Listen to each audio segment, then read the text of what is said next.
Mahal, di ko alam kung saan ako mag-uumpisa. May isang bagay lang na sigurado ako. Mali ako. I'm deeply sorry, mahal. Nasaktan kita. Pinagpalit ko ang tiwala mo. Binasag ko yung puso mo.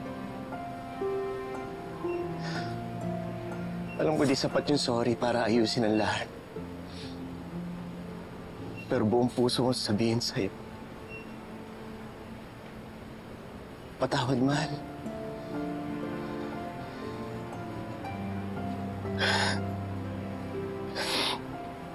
Alam ko di madali magpatawad. Hindi rin ako umaasa na maibabalik agad ang lahat. Pero kung may space pa dyan sa puso mo, sana bigyan mo pa ako ng chance. Kahit maliit lang. Pinapangako ko. Ayusin ko ang lahat. Gagawin ko ang lahat para makuha ulit ang tiwala mo. Kahit gaano katagal, mahal, kahit gaano katagal.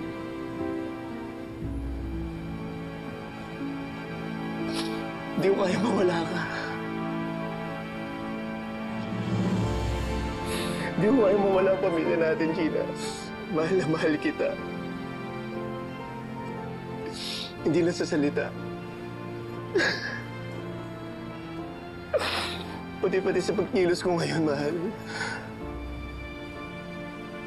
Patawarin mo na ako, please. Patawarin mo na ako.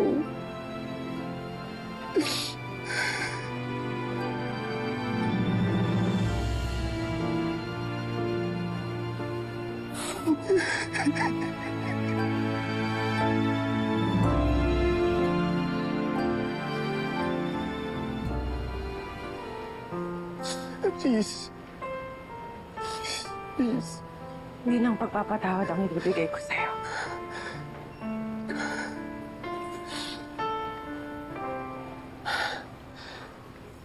Talaga, Gina?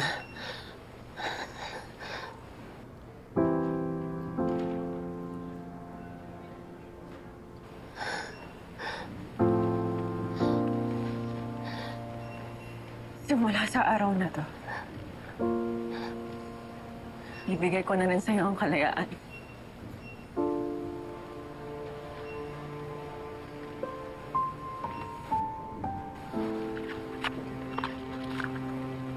Pwede mo nang galawin lahat ng babaeng gusto mo.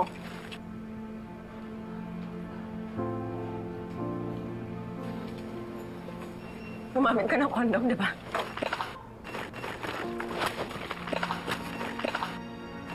Gamitin mo lahat yan. Gamitin mo lahat yan. Ubusin mo lahat. Wala na akong pakialam sa'yo sa gagawin mo. Gina, please. Huwag mong gawin sa akin to. Parte pa rin ako ng buhay mo. Asawa mo ako. Si Mindy. Ama ako ni Mindy, Gina. Huwag mong gagamitin ang anak mo para makuha mo yung gusto mo. Gina, mahal kita. Talaga? Talaga mahal mo ako? O hindi ka pa nakakamove on kay Betsy? Ginamit mo lang ako, Cheran.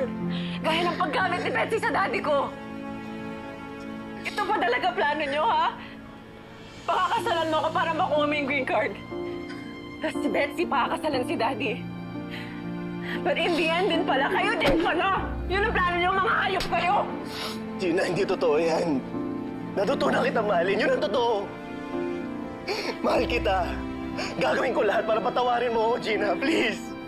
Please, patawarin mo na ako. Isa lang pwede mong gawin para sa akin. Pigilan mo na ako. Patahimikin mo na ako, Gerald. Kasi sa tuwing nakikita kita, naaalala ko lahat ng panloloko mo sa akin. Parang paulit-ulit mo akong pinapatay, Gerald. Gina, please. Kaya umalis ka na! Umalis ka na sa buhay ko! Please, please. Bitawan ako ko!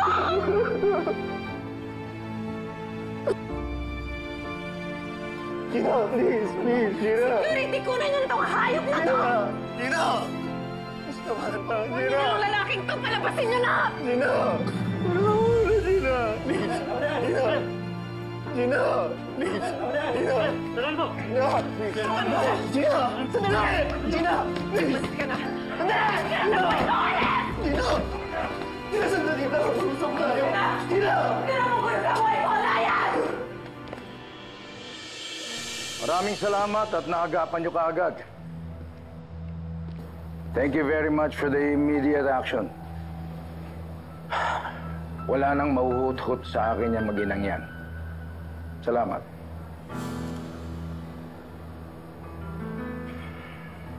Sinabi ni Betsy lahat ng binigay ko sa kanya. Magdudusa kayo yung mag-inang yun.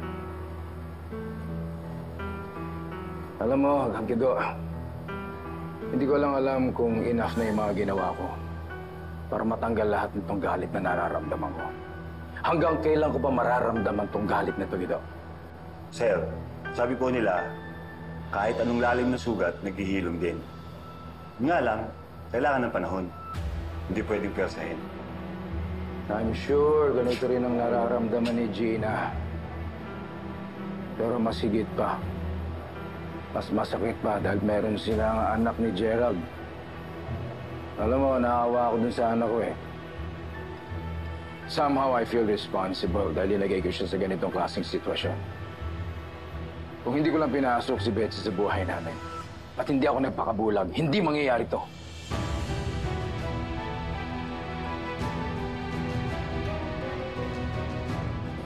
Sir, Let's go.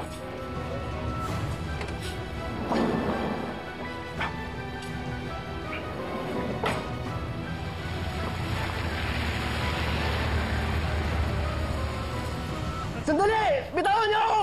Sandali! Gina! Gina! Bitawan niyo ako! Lumayas ka na lang. Layas! Gina! Maaayos pa natin to. Bigyan mo pa ako ng pagkakataon, please! Sa tingin mo matatapos to ng ganun-ganun na lang? Madadanas ko muna sa'yo lahat ng hirap at sakit na nararamdaman ko ngayon. At hindi kita mapapatawad. Walang mapaglagyan ang galit ko sa'yo, Gerald! Walang mapaglagyan! Sige lang, Gina. Tatanggapin ko lahat ng galit mo. Pero wag mo alisin sa buhay mo. Wag mo alisin sa buhay niyo ni Mindy. Gina! Alisin niyo na yan dito! Bilisan niyo! Gina! Lumayas ka na! Huwag ka na lumaban! Lumayas ka na! Gina! Layuan mo, anak ko! Marami ka ng pasakit! Patahimikin mo tong anak ko, ha? Mahal ko si Gina! Ipaglalaban ko yung pamilya namin! Gawin mo na ako anong gusto mong gawin sa akin. Pero hindi ko titigilan ang panunuyo ko kay Gina! Gina, maayos pa natin to. Please! Trauma mo na, Gina! Layuan mo na yun! Layuan mo, anak ko! Ayoko ng gulo sa'yo! Sinasabi ko sa'yo, ha? Ayoko na ng gulo! Dad!